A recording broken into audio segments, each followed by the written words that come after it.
بسم اللہ الرحمن الرحیم۔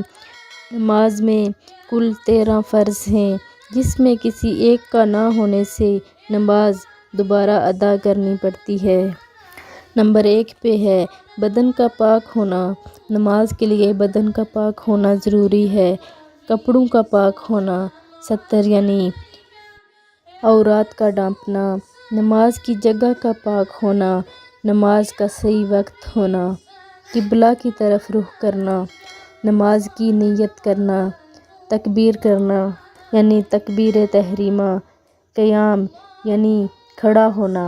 قرات اور رکوع، 2 سجدے کرنا اور اتحیات پڑھنا، یعنی نماز کے لیے ان سب فرائض کا پورا کرنا ضروری ہے، اور ان فرائض کو صحیح انجام دینا بھی ضروری ہے۔